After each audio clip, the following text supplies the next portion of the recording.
अच्छा, फिरदौसी, हम लोग पढ़ रहे हैं महमूद गजनी के दरबार में कौन कौन से विद्वान थे, यही तो है। तो मैंने अलबरूनी बताया होगा और फिरदौसी, यही तो दोनों महत्वपूर्ण हैं सबसे, यहीं से ज्यादा प्रश्न बनते हैं। तो आपने देखा था बेटा, महमूद गजनी के दरबार में कौन कौन से महत्वपूर्ण विद्वान थे। हाँ, तो सबसे महत्वपूर्ण विद्वान आपको याद रखना है जिनका नाम था अलबरूनी, मैंने कल बताया होगा आपको। ये महमूद गजनी के दरबार में प्रमुख विद्वान थे।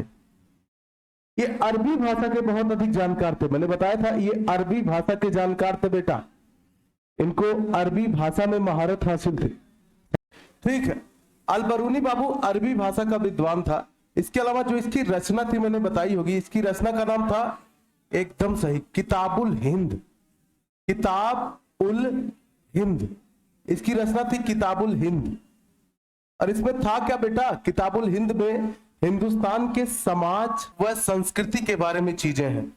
भारतीय समाज व संस्कृति मतलब भारत के समाज में कौन कौन सी प्रथाएं थी, समाज कितनी जातियों में बटा है, समाज में कौन कौन सी पद्धतियां चलती थी, दास प्रथा थी, विधवा प्रथा थी, ये सारी चीजें समाज के बारे में इस पुस्तक में इन्होंने लिखा है।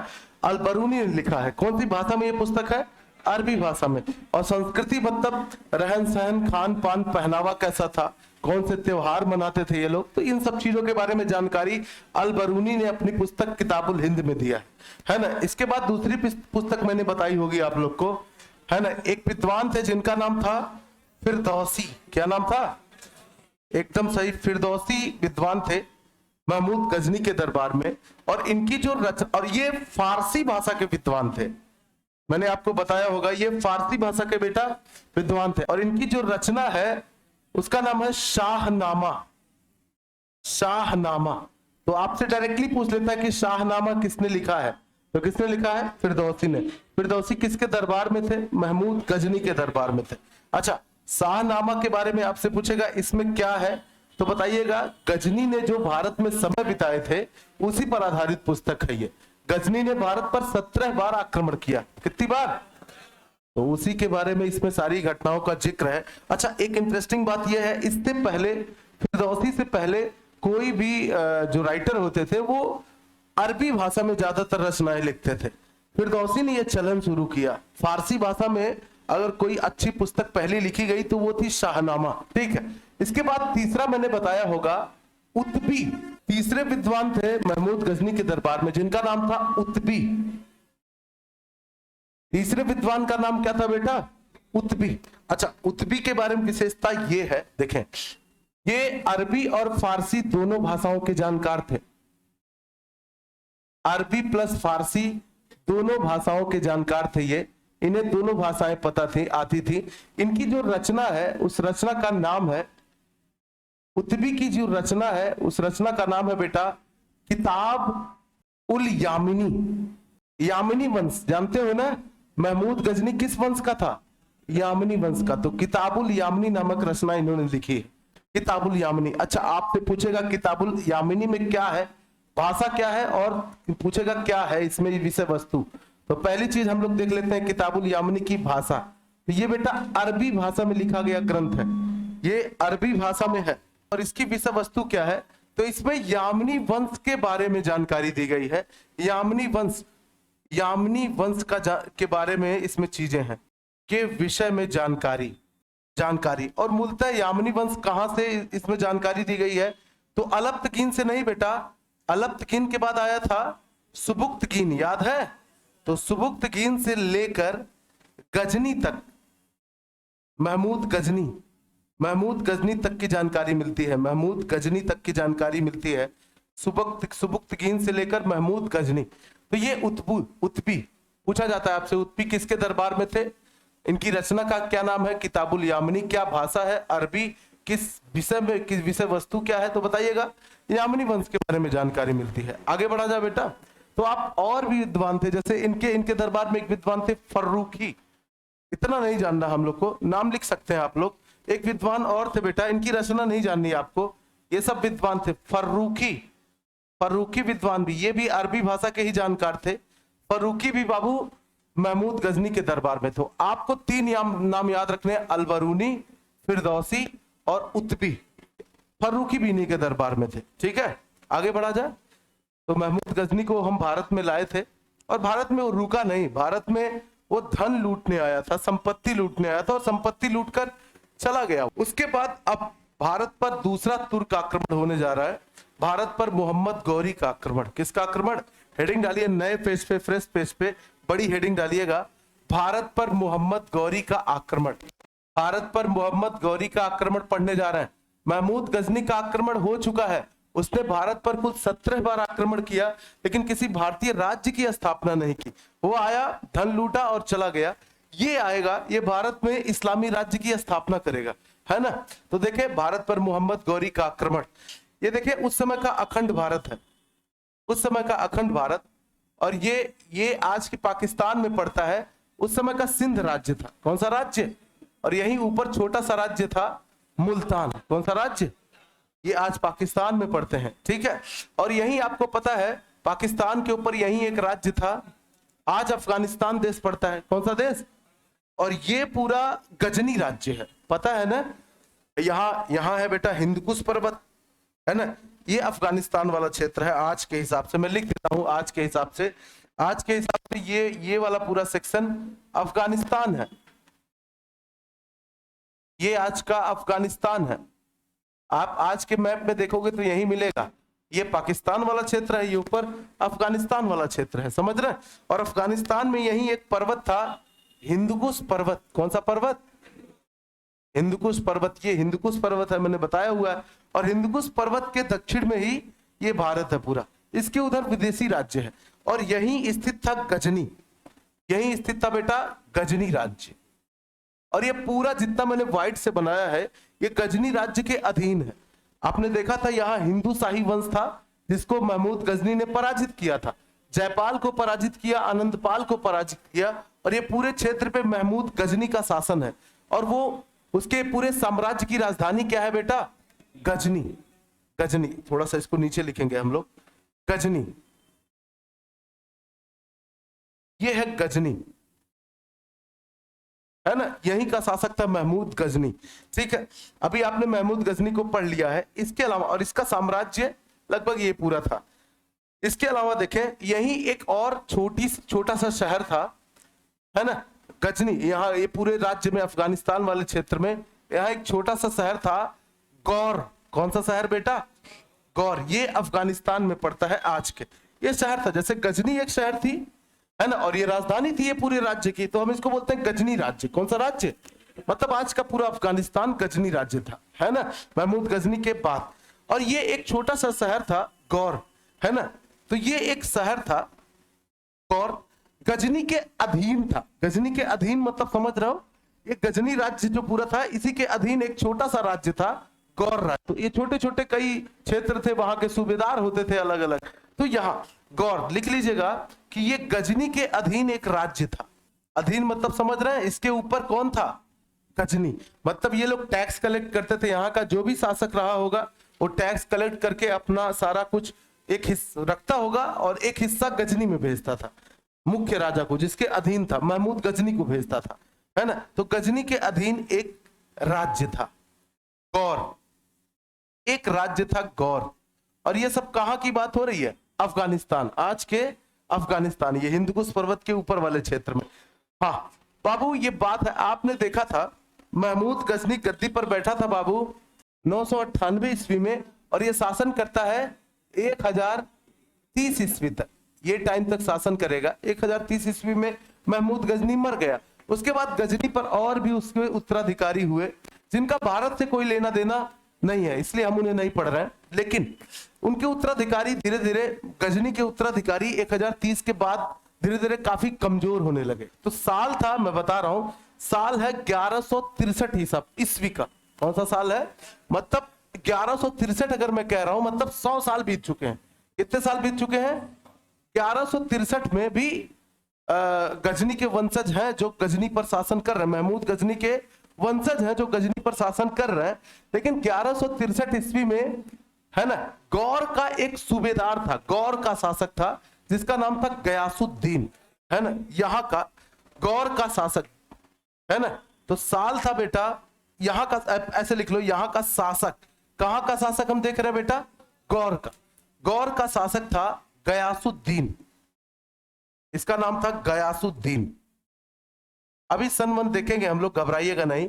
गौर का शासक था गयासुद्दीन और यह शासन कर रहा था तकरीबन, है ना, 1163 ईस्वी से लेकर 1203 ईस्वी तक। कब तक गयासुद्दीन शासन करता है गौर पर? और ये किसके अधीन था? गजनी के।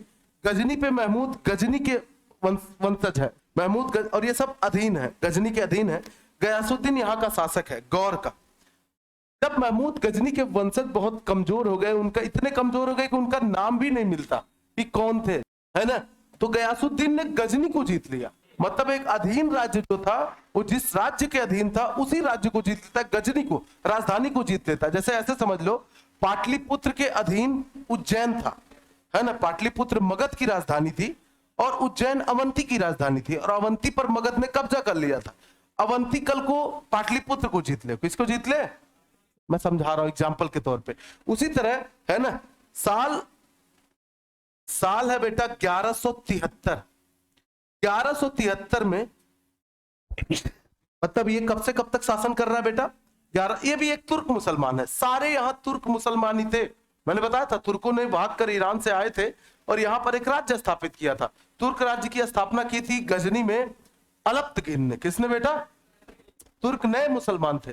देखिए मैं वैसे भी पढ़ा सकता हूं नॉर्मली टू द पॉइंट चीजें, लेकिन मैं चाह रहा हूं थोड़ा सा मुश्किल तो होगा समझना, लेकिन एक बार ये बन गया फाउंडेशन टाइप, है ना, आप पे एक समझ विकसित हो गई, फिर रेस्ट जो आप पढ़ोगे ना, ये सबसे कठिन पोर्शन है।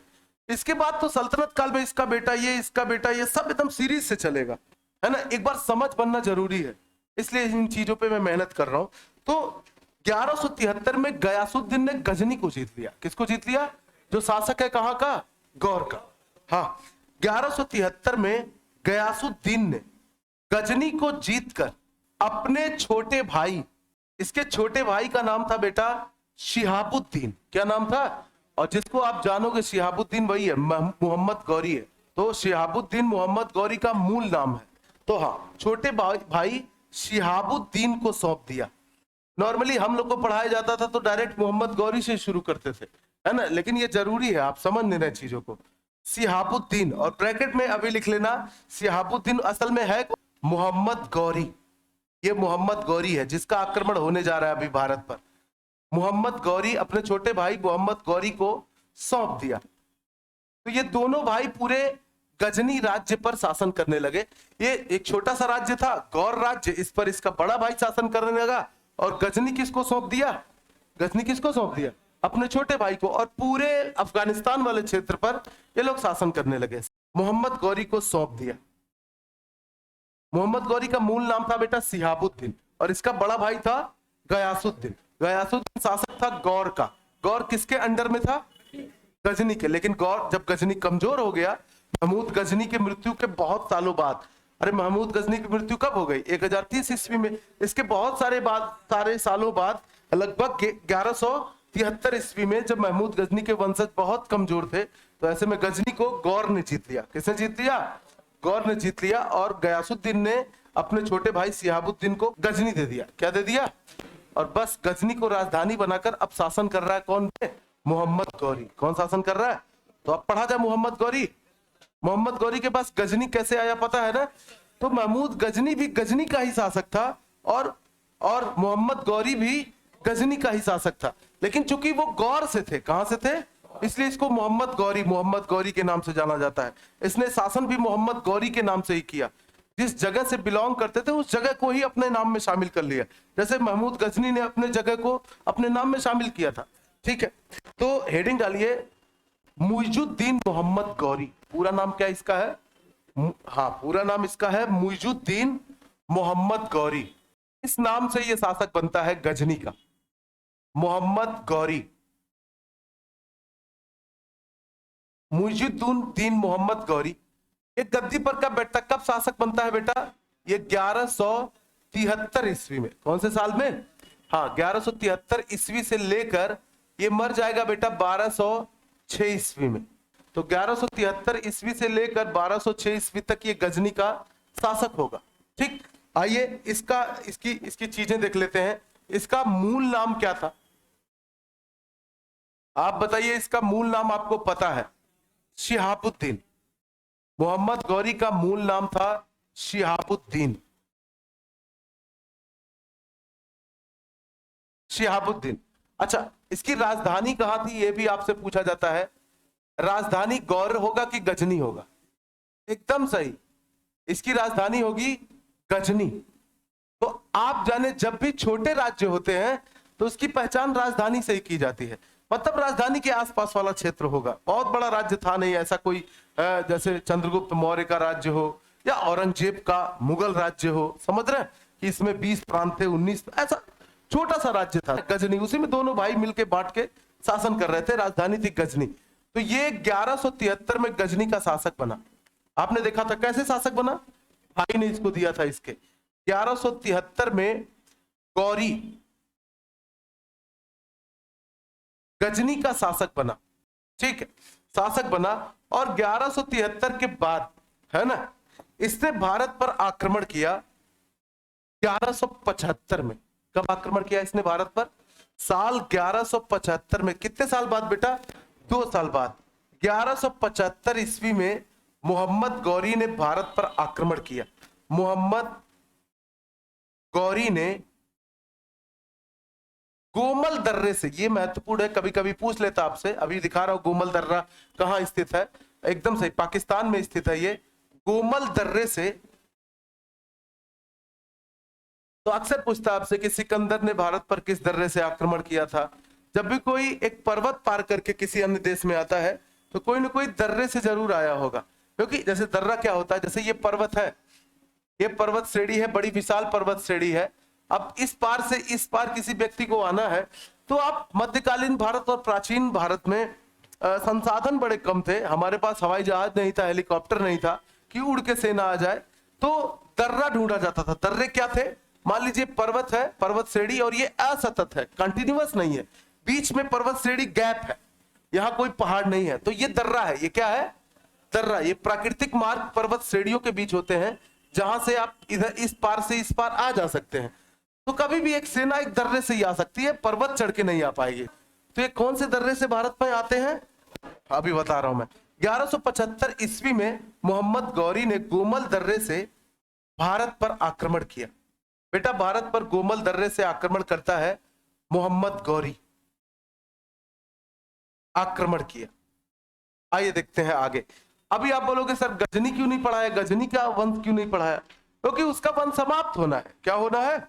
अभी गजनी से समाप्त नहीं हो गया है ना, गजनी वंश समाप्त। गजनी पे कौन, किसका शासन होगा? गौरों का शासन। अच्छा, एक चीज और पॉइंट है इसमें, आप लिख सकते हैं, आपसे पूछेगा, अच्छा मैंने बताया यहाँ पढ़ा रहा हूं मैं, एक चीज और पूछेगा आपसे कि ये मुइजुद्दीन मोहम्मद गौरी एक तुर्क मुसलमान था, लेकिन हर एक मुसलमानों का अलग अलग वंश होता है। ये शिहाबुद्दीन और गयासुद्दीन कौन से वंश के तुर्क मुसलमान थे? जैसे आपको मैंने था महमूद गजनी कौन से वंश का था? यामनी वंश। जैसे क्षत्रियों का अलग अलग वंश होता था, है ना, जैसे हर्यक वंश, गुप्त वंश, मौर्य वंश, पढ़ते हो ना, बस उसी तरह इनका भी वंश था, है ना। ये संसबानी वंश का तुर्क मुसलमान था। कौन से वंश का? लिख रहा हूं मैं, देखें, अगर आपसे पूछा जाए कि मोहम्मद गौरी कौन से वंश का था तो लिख बता, हालांकि पूछेगा नहीं इतना आपसे। संसबानी वंश का तुर्क मुसलमान था ये। मोहम्मद गौरी का वंश क्या था? संसबानी वंश। और महमूद गजनी का कौन सा वंश था? यामिनी वंश। तो ये मतलब इनके पूर्वजों में कोई संसबानी नामक व्यक्ति रहा होगा, उसी के नाम से इन्होंने वंश शुरू किया अपना। तो शिहाबुद्दीन, गयासुद्दीन, ये सब के पूर्वज में कोई एक बंदा संसबानी रहा होगा। तो संसबानी वंश का कैसा मुसलमान था? ये नया मुसलमान था, कन्वर्टेड। मैंने तुर्क मुसलमान बताया होगा आप लोग को, कन्वर्टेड मुसलमान थे। मूल मुसलमान तो अरब वाले थे, सऊदी अरब वाले क्षेत्र के मूल मुसलमान, वो पहले मुसलमान बने। फिर बाद में उन्होंने अलग अलग क्षेत्रों पर आक्रमण किया और लोगों को कन्वर्ट किया। तो ये लोग तुर्क मुसलमान कन्वर्टेड मुसलमान थे। कैसे मुसलमान थे? नए मुसलमान थे। तो ये संसबानी वंश का तुर्क मुसलमान था। 1175 ईस्वी में गौरी ने गोमल दर्रे से भारत पर आक्रमण किया। आइए देखते हैं। हाँ, जैसे गोमल दर्रे क्या सीन है, ये है भारत, ये आपको पता है क्या है? सिंध है। क्या है? सिंध। और ये ऊपर मुल्तान है, ठीक है, यहाँ ऊपर मुल्तान है। तो देखें यहाँ ऊपर गजनी का राज्य है, ये गजनी राज्य है। कौन सा? ये पूरा मान लीजिए गौर भी है लेकिन वो भाई लोग हैं तो गजनी आप लिख सकते हो। ये गजनी है पूरा, ये गजनी राज्य है। और यहां का शासक कौन है बेटा? अभी कौन शासक है? हाँ, 1173 में गौरी गजनी का शासक बना था, ठीक है। अब देखें यहां पाकिस्तान में एक पर्वत है बेटा, एकदम सही। कौन सा पर्वत? सुलेमान पर्वत। कौन सा पर्वत? सुलेमान पर्वत पाकिस्तान में है, आप लिख सकते हो ऐसे। और हिंदकुश पर्वत कहां है बेटा? अफगानिस्तान में, यहां है, समझ रहे? तो उसको अभी छोड़ दीजिए तो उसी के राज्य में हो गया है अब, ठीक है। तो सुलेमान पर्वत में एक दर्रा है, यही वो गोमल दर्रा है। सुलेमान पर्वत में कौन सा दर्रा है? पाकिस्तान में है गोमल दर्रा, सुलेमान पर्वत में यहां है गोमल दर्रा। इसी गोमल दर्रे से ये भारत में आएगा, है ना, अफगानिस्तान वाले क्षेत्र से भारत में आएगा, है ना। सिंध पर आक्रमण करेगा, सबसे पहला आक्रमण इसका सिंध होगा और मुल्तान होगा, इन पर कब्जा करेगा, जिस पर अभी 1175 ईस्वी में अरबों का शासन है। याद है मोहम्मद बिन कासिम? अबे मोहम्मद बिन कासिम ने सबसे पहले सिंध को जीता था, है ना, 712 ईस्वी में। तब से लेकर आज तक यहां अरब मुसलमान ही शासन कर रहे हैं। उनको समाप्त कौन करेगा? मोहम्मद गौरी। इसीलिए उनको नहीं पढ़ा हमने, हम किसको पढ़ेंगे? मोहम्मद गौरी को, क्योंकि इन सबको समाप्त करके मोहम्मद गौरी भारत पर मुस्लिम राज्य स्थापित करेगा, है ना।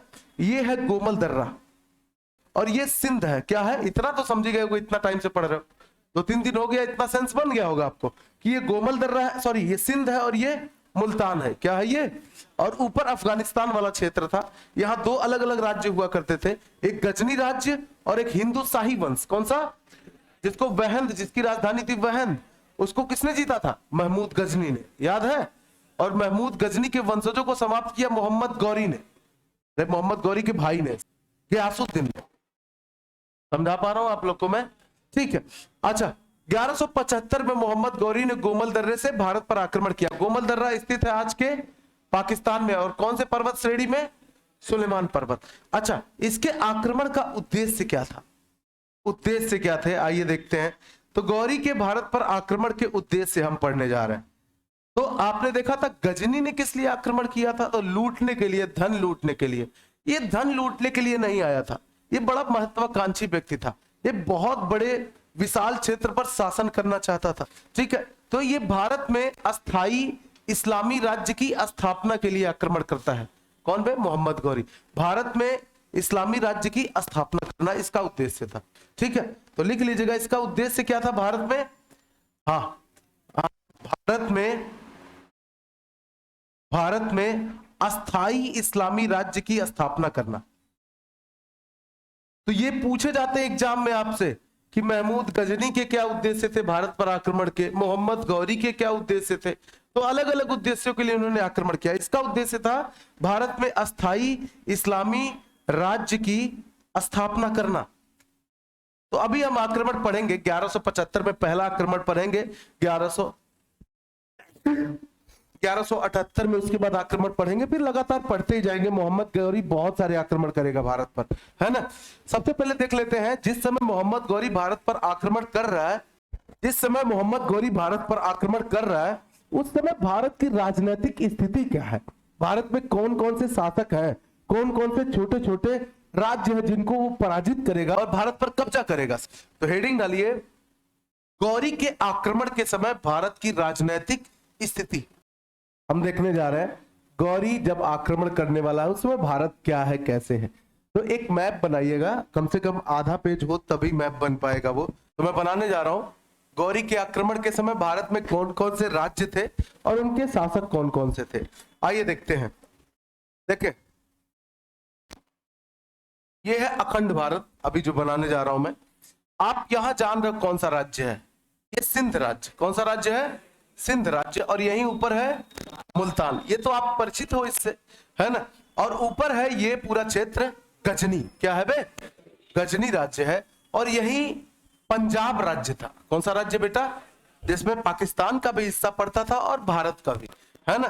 थोड़ा सा आप इसको बड़ा बना सकते हो क्योंकि उस समय पंजाब में हरियाणा वगैरह सब शामिल था। हरियाणा तो पंजाब से 1966 में अलग हुआ, समझ पा रहे हैं? ये दिख रहा है आपको? तो ये देखें पाकिस्तान वाला, ये सिंध राज्य, ऊपर मुल्तान राज्य, ये पूरा हिस्सा पंजाब राज्य। कौन सा राज्य? पंजाब। और ये राजपूताना राज्य होगा, राजपूताना क्षेत्र होगा जहां पृथ्वीराज चौहान शासन करेंगे, अभी बताऊंगा मैं। ठीक है, ये पंजाब राज्य है। ठीक है, अब देखें ये है गुजरात, अभी बना दे रहा हूं, लिखूंगा मैं। ये है गुजरात राज्य। कौन सा? गुजरात। अनहिलवाड़ा राज्य नाम था इसका। ठीक है, अब देखें इसके बाद ये जो हिस्सा है गुजरात के ऊपर, ये दिल्ली और अजमेर राज्य है। कौन सा राज्य है? जिसमें दिल्ली का क्षेत्र, हरियाणा, यहां हरियाणा है, ये हरियाणा है। क्या है ये? हरियाणा के बगल में यहां है दिल्ली, और ये राजस्थान का अजमेर क्षेत्र है ना। और यही बाबू, यही नीचे ये कन्नौज राज्य है। कौन सा राज्य है? कन्नौज। तो ये अभी इतना हम लोग जानेंगे, बारी बारी लिखेंगे एक के बारे में। नहीं समझा पा रहा हूं? समझा पा रहा हूं ना? ठीक है, एक बार फिर से लिखते हैं बारी बारी। जो इस्लामी राज्य होंगे उनको हम लोग हरे से बनाएंगे। मैं हरे से बना रहा हूं, देखिए ये। अब तुम लोग कैसे हरे से बनाओगे? पेन रखे हो? बड़े चालाक हो तुम लोग, देख रहे हो विनोद? ठीक है, ये है बेटा सिंध राज्य।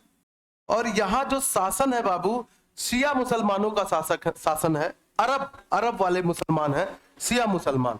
तो यहां अभी बहुत समय, मोहम्मद बिन कासिम के बाद काफी वक्त बीत चुका है।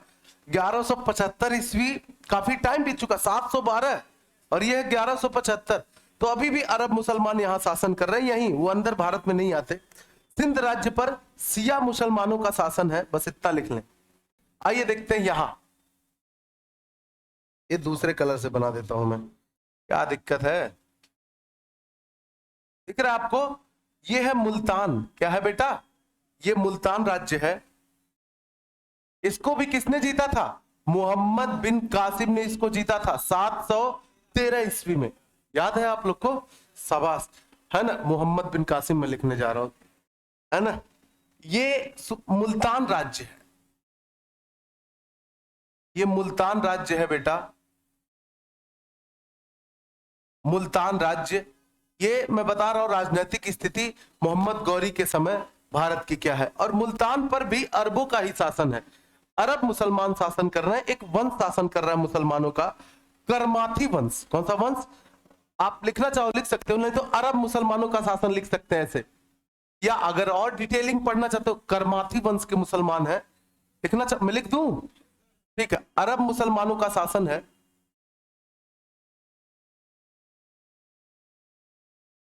और करमाथी वंश एक फेमस है, ये भी, ये अरब में भी इसका शासन था।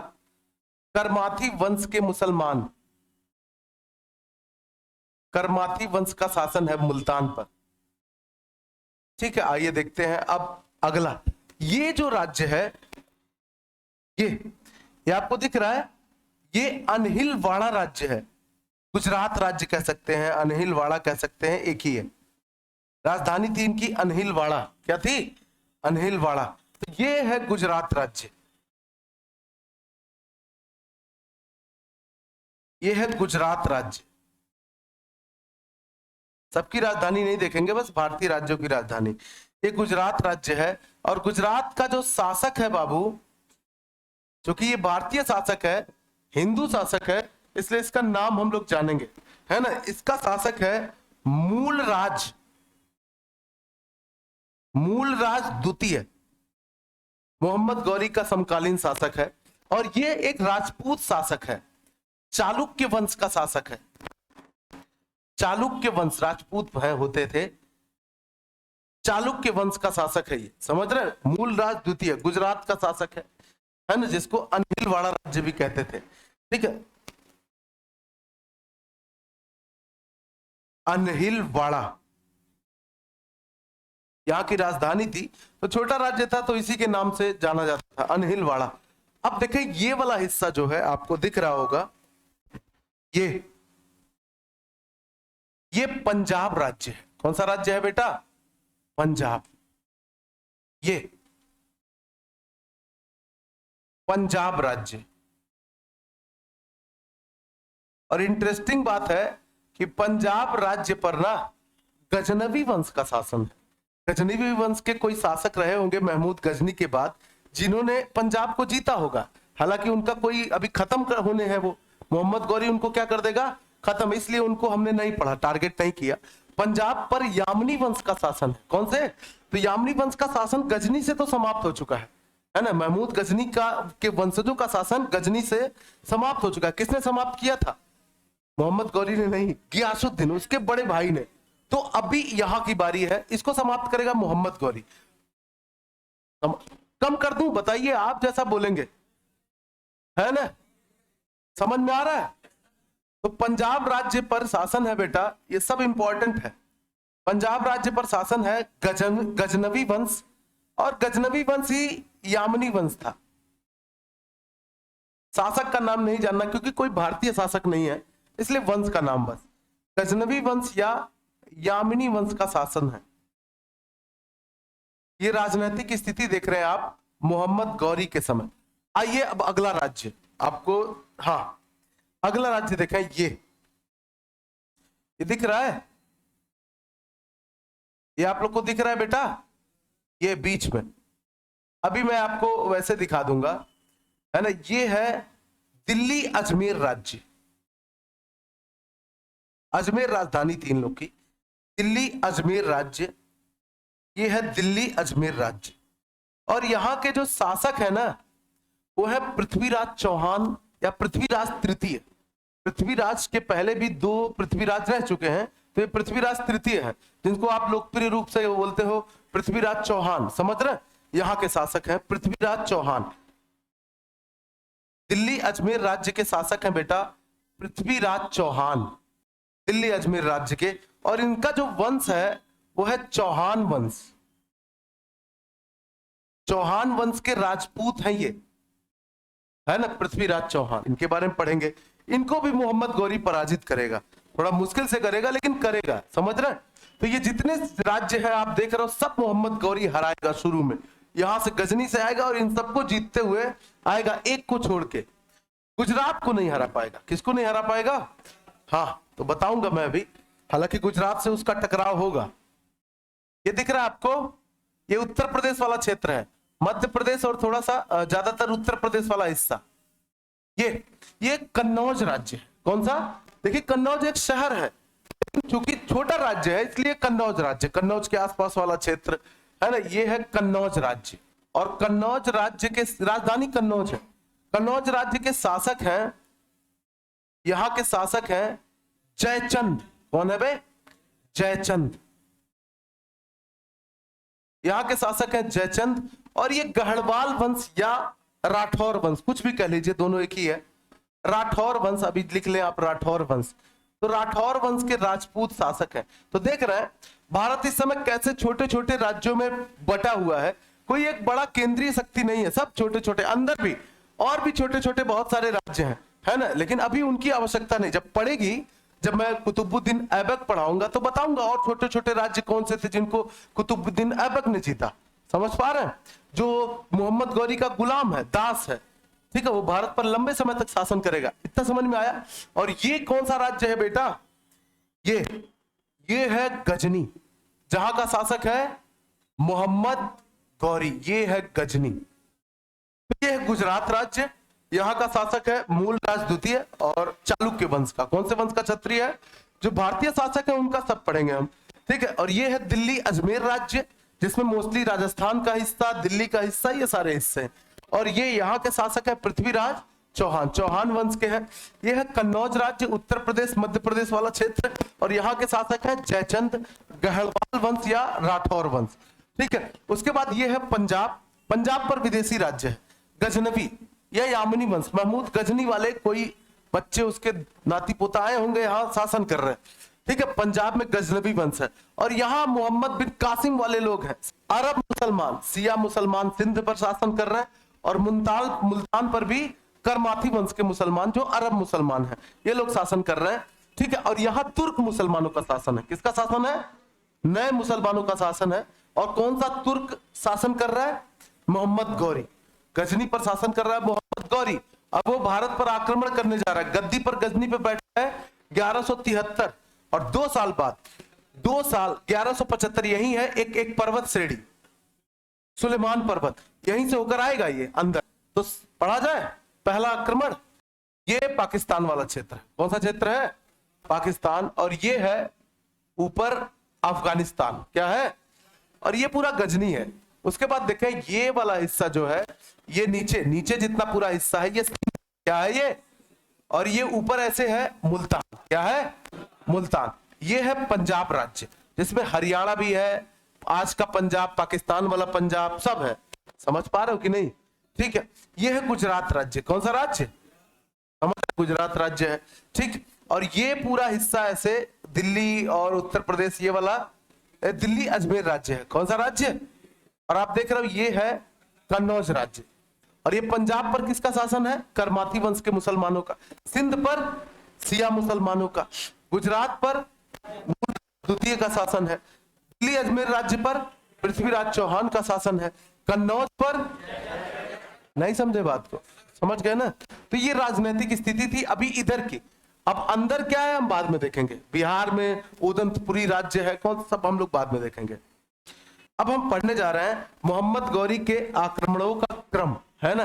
तो मोहम्मद गौरी के भारत पर आक्रमण, हेडिंग डाला आपने ना, भारत पर आक्रमण, यही हम देखने जा रहे हैं। तो प्रथम आक्रमण से शुरू करते हैं साल 1175 में, है ना।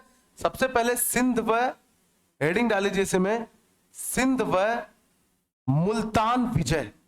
क्योंकि ये भारतीय शासक नहीं है तो ज्यादा नहीं पढ़ने की आवश्यकता। सिंध व मुल्तान विजय मोहम्मद गौरी करता है, जीतता है साल 1175 ईस्वी में। 1175 ईस्वी में मोहम्मद गौरी सिंध और मुल्तान जीतता है। आप देखें, आप मैप बना के लिखिए, कोई दिक्कत नहीं है ना। सारी चीजें मैप से बनाइए। ये सिंध है और ये ऊपर क्या है? मुल्तान। और ये ऊपर क्या है? गजनी। और कौन सा ये पर्वत है बेटा? ये आपका गजनी राज्य है। कौन सा राज्य है? यही तो है, गजनी। ठीक है। तो यहां है पर्वत एक, आपको याद होगा। कौन सा पर्वत है बेटा? ये सुलेमान पर्वत। ये है सुलेमान पर्वत।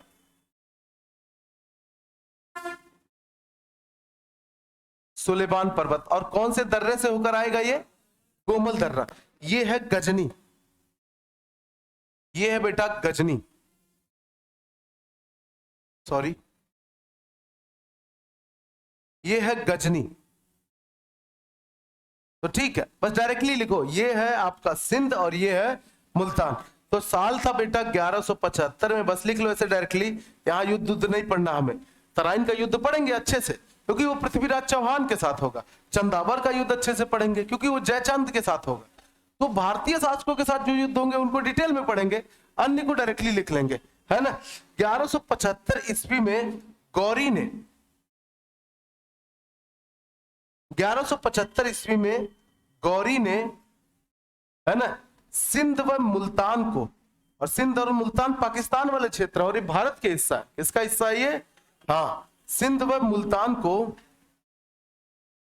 डायरेक्टली ऐसे लिखो, मुल्तान को जीत लिया। 1175 ईस्वी में मोहम्मद गौरी ने सिंध व मुल्तान को जीत लिया।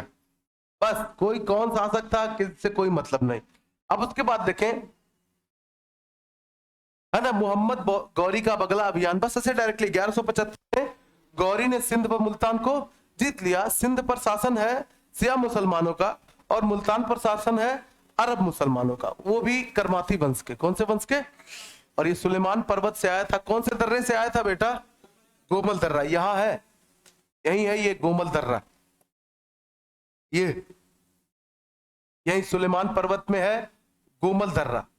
थोड़ा थोड़ा आएगा, अभी धीरे धीरे एक सेंस बन जाएगा जब राजनीतिक चीजों का पूरा, फिर कोई दिक्कत नहीं होगी। फिर आपको सन बस याद करने में मुश्किल आएगा, बाकी कहानी तो आपको अपने आप एक बार पढ़ लोगे घर पे याद हो जाएंगी चीजें, है ना। तो अब हम पढ़ने जा रहे हैं मोहम्मद गौरी का गुजरात अभियान। कहां बे? तो ये पूरा क्षेत्र आप देख रहे हो, ये भी क्षेत्र जीत लेता है, ये भी। इसके बाद यहीं से ये नीचे की तरफ बढ़ता है। नीचे क्या है? गुजरात, है ना। मोहम्मद गौरी अपनी सेना लेकर गुजरात में आएगा और गुजरात में उसको एक वीर से सामना होगा उसका, है ना, भीम द्वितीय, मूलराज द्वितीय का छोटा भाई भीम द्वितीय, उससे उसका सामना होगा और इतनी बुरी तरह पराजित करेंगे कि ये रास्ता बदल देगा। क्या बदल देगा? मतलब फिर अपने जीवन काल में कभी इधर से भारत पर आक्रमण नहीं करेगा, फिर आएगा इधर से आक्रमण करेगा और इधर से पंजाब जीतेगा। क्या भी जीतेगा? और जो पंजाब जीत लेगा तो पृथ्वीराज चौहान के राज्य से इसकी सीमा राज्य मिलने लगेगी, क्योंकि पंजाब से क्या है, दिल्ली अजमेर राज्य, तो फिर उसका आक्रमण होगा, पृथ्वीराज चौहान से सामना होगा। ठीक है, आगे देखें। अब हम पढ़ने जा रहे हैं गौरी का गुजरात विजय मत लिखना, गुजरात अभियान, क्योंकि गुजरात जीत नहीं पाया था वो, है ना। तो गौरी का गुजरात अभियान 1177 कौन बोल रहा है बे, 1178 ईस्वी में, कौन से साल में, 1178 ईस्वी में मोहम्मद गौरी गुजरात पर आक्रमण करता है ना। अब देखें, आप देखें, ये है, अभी मोहम्मद गौरी का राज्य काफी बड़ा हो गया, गलत कह रहा हूं, ये है बेटा गुजरात, ये पूरा क्या है। और आपको पता है मोहम्मद गौरी के समय गुजरात का शासक कौन है और कौन से वंश का है, वो चालुक्य वंश का है और शासक है मूलराज द्वितीय, समझ रहे हैं। ठीक है, अब देखें, इसके ऊपर, ये गुजरात के ऊपर ये सिंध है, क्या है, ये है मुल्तान और ये है गजनी। ये पूरा क्षेत्र किसका हो चुका है अभी, मोहम्मद गौरी का, गौरी का हो चुका है। ये गौरी का राज्य है जो मैंने हरे से दिखाया है। अब ये देखें, आपको मैं एक चीज बताऊंगा, यहां आप भूगोल पढ़ोगे तब पता चलेगा आपको। यहां एक पर्वत है, अरावली पर्वत। कौन सा पर्वत बेटा, अरावली पर्वत, है ना। अरावली पर्वत गुजरात, राजस्थान, हरियाणा से लेकर दिल्ली तक है। कहां तक है, दिल्ली तक, समझ रहे हैं। ये है अरावली पर्वत, और अरावली पर्वत में एक चोटी है माउंट आबू। क्या बात है, राजस्थान में पड़ता है। हालांकि ये गुजरात मैंने राज्य लिखा है, लेकिन ये राजस्थान में भी इसका कुछ विस्तार था, समझ पा रहे हैं। मुख्य रूप से गुजरात में विस्तार था, कुछ हिस्सा राजस्थान में भी था। तो यहां एक पर्वत है, अरावली पर्वत में एक चोटी है माउंट आबू।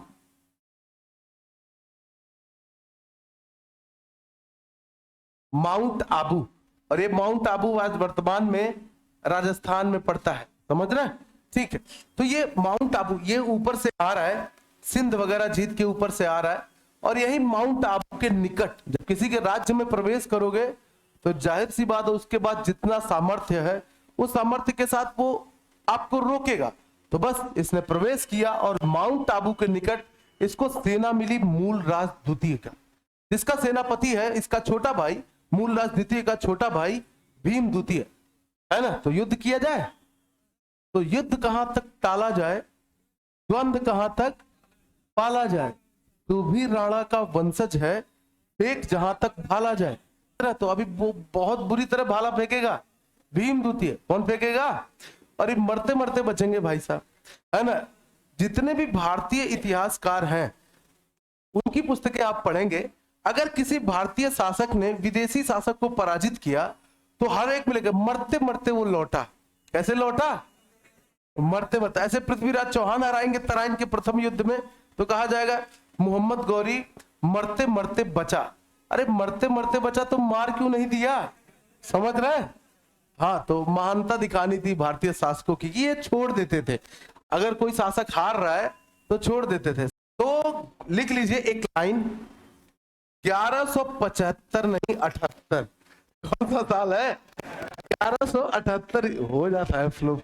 1178 ईस्वी में मोहम्मद गौरी ने गुजरात पर आक्रमण किया।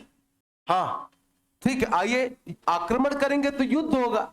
आपको पता है ये गुजरात है। ये क्या है बेटा, ये हरे से मत दिखाइए, इसको हम व्हाइट से दिखा देते हैं। ये है गुजरात।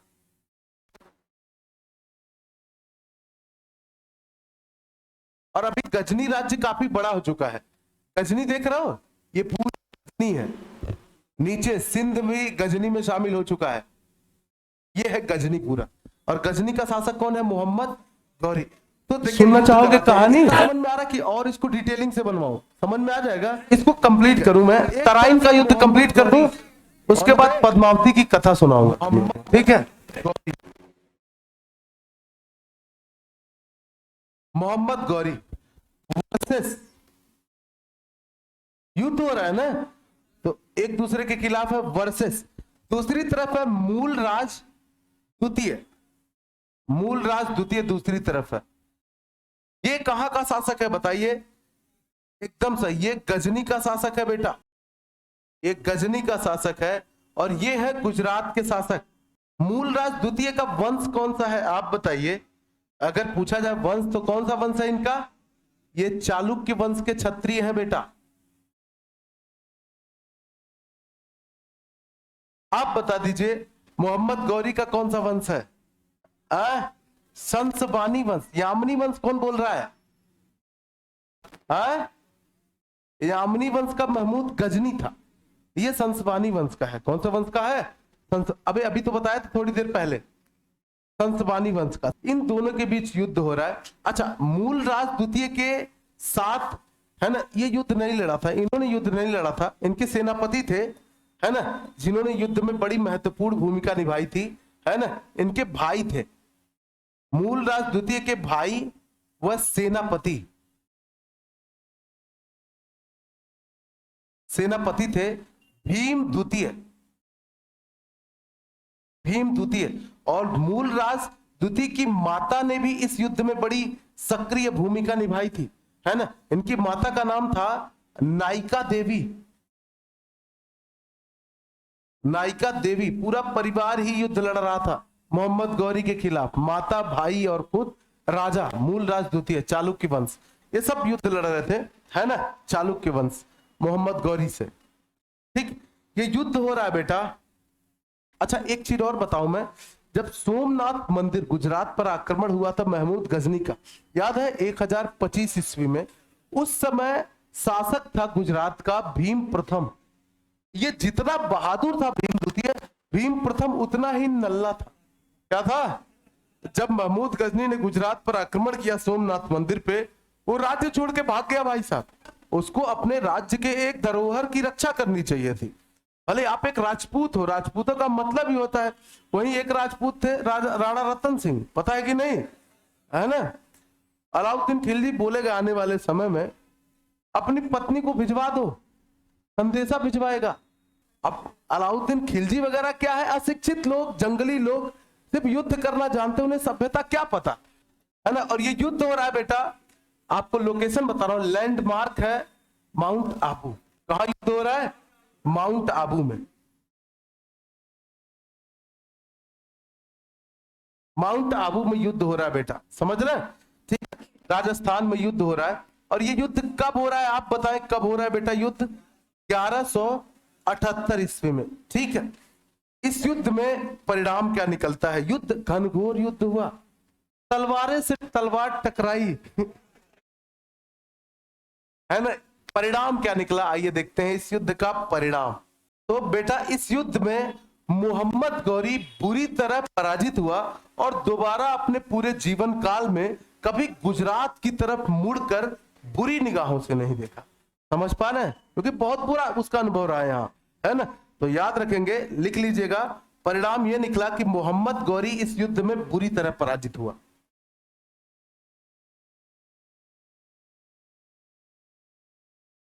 बुरी तरह पराजित हुआ। अच्छा, भारतीय राजाओं की बड़ी प्रॉब्लम थी, अरे कोई पराजित हो रहा है तो उसको बंदी बना लो, मार दो, छोड़ देते थे। तो मोहम्मद गौरी, अच्छा भी तो बनना था इतिहास में, है ना, अच्छा बनने के चक्कर में सब गड़बड़ हो गया। मोहम्मद गौरी बुरी तरह पराजित हुआ इस युद्ध में। हुआ वह बच गया, लिख लेना बस, बच गया, चला गया गजनी और वादा करके गया मैं वापस आऊंगा।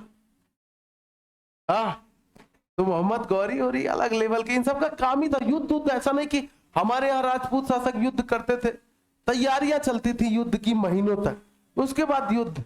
इसमें 2-4 महीना तो 8-10 युद्ध लड़ लेंगे वो अलाउद्दीन खिलजी वगैरह, है ना। और कभी भी युद्ध कर दिया, युद्ध उन सबका। और कोई लोक कल्याण का ऐसा कोई काम होता नहीं था कि भाई जनता की भलाई के लिए नहरें खुदवानी है, कुछ ऐसा काम करना है जिससे जनता का कल्याण हो, ये सब काम में था नहीं। तो दिमाग तो हमेशा युद्ध ही करना है, कहीं भी निकल पड़े युद्ध के लिए, तो ऐसे थे ये सब। ठीक है, आगे बढ़ा जाए। तो अभी ये पराजित हो चुका है ना। अब देखें आगे अगला अभियान। अब देखें यहां इस रास्ते ये भारत में नहीं आ सकता, गुजरात के रास्ते नहीं आ सकता, तो अब दूसरा रास्ता चुनेगा मुल्तान के यहां से, और इसके बगल में राज्य है पंजाब राज्य। कौन सा? तो अब पंजाब राज्य पे यामिनी वंश है, यामिनी वंश। अब यामिनी वंश को समाप्त करेगा महमूद गजनी 1186 ईस्वी में। कब बेटा? तो जब हारता है बुरी तरह तो काफी समय तक जाके तैयारी करता है। आप देखते हो 7-8 साल का गैप है। ये युद्ध में इतनी बुरी तरह वो पराजित हुआ, उसको रिकवर होने में काफी समय लगा। और आपको मैं बताऊं, आपको अगर यही निकटवर्ती राज्य होता तो आप कह सकते थे कि 1178 में यहां पराजित हुआ, रिकवर हुआ, पास में हमला कर दिया, तो पूरा उसको घूम कर दूसरी तरफ से आक्रमण करेगा। और एक तरह से बुरी तरह पराजित भी हुआ है, तो बहुत वक्त लेता है ये, उसके बाद आक्रमण करता है। समझ रहे हैं? ठीक है, तो हेडिंग डालें बेटा आप लोग, गौरी का पंजाब विजय। कौन सा विजय? पंजाब। तो देखें इसको बस शॉर्ट में, क्योंकि पंजाब में भारतीय शासक नहीं है कोई, तो शॉर्ट में पढ़ेंगे हम लोग। तो देखें बेटा, ये यहां नहीं आ सकते भाई साहब, यहां बैठे उनके पापा जी, है ना, मूलराज द्वितीय और भीम द्वितीय। भीम द्वितीय उसके सपने में आ रहा होगा अभी, तो वो नहीं, यहां नहीं। तो अभी ये लोग, ये सिंध तो जीत ही चुका है, मुल्तान तो जीत ही चुका है, इसको दोबारा थोड़ी जीतेगा बे, है ना। ये है सिंध, ये है सिंध, और ये है मुल्तान। उसके बाद बाबू ये वाला हिस्सा जो है, ये है पंजाब। ये है कौन सा हिस्सा? मैं स्केच बना रहा हूं, एग्जैक्ट मैप नहीं बना रहा हूं, आपको एक सेंस देने के लिए, है ना। ये है पंजाब। आपसे एक बार प्रश्न पूछा हुआ है कि क्या बोलते हैं, यामिनी वंश का अंत किसने किया था? तो मोहम्मद गौरी ने, है ना, मोहम्मद गौरी ने ही यामिनी वंश का अंत किया था अंतिम रूप से। पंजाब में गजनवी वंश या यामिनी वंश के कुछ शासक हैं, बहुत ताकतवर नहीं है, ये शासन कर रहे हैं। आप डायरेक्टली लिखो, है ना। तो अभी देखो एक और क्षेत्र पड़ जाएगा इसका भारत में, पंजाब वाला क्षेत्र भी आप डायरेक्टली लिखो, है ना। साल 1186 ईस्वी में, साल 1186 ईस्वी में मोहम्मद गौरी ने, साल 1186 ईस्वी में मोहम्मद गौरी ने पंजाब पर अधिकार किया। धीरे धीरे भारत में आ रहा, देख रहे हो बे, देख रहे हो विनोद, कैसे धीरे धीरे आया जा रहा है भारत में। पंजाब पर अधिकार कर लिया, किसने किया? मोहम्मद गौरी ने। और इसी क्रम में, पंजाब पर अधिकार करने के क्रम में, है ना, पृथ्वी से गजनवी वंश समाप्त हो गया। कौन सा वंश समाप्त? गजनवी वंश का अंत हो गया। पृथ्वी से मतलब समझ रहा हूं, अब कहीं भी गजनवी वंश नहीं है। गजनवी वंश या यामिनी वंश क्या हो गया? समाप्त। कौन से साल में? 1186 ईस्वी में। इसके बाद अब आएगा टाइम 1191। कौन सा? पृथ्वीराज चौहान पराजित करेंगे मोहम्मद गौरी को। बीच में एक दो युद्ध और भी हैं, मैं उनको स्किप कर रहा हूं, क्योंकि इतने सारे युद्ध हैं यार, कितना पढ़ोगे, समझ रहे?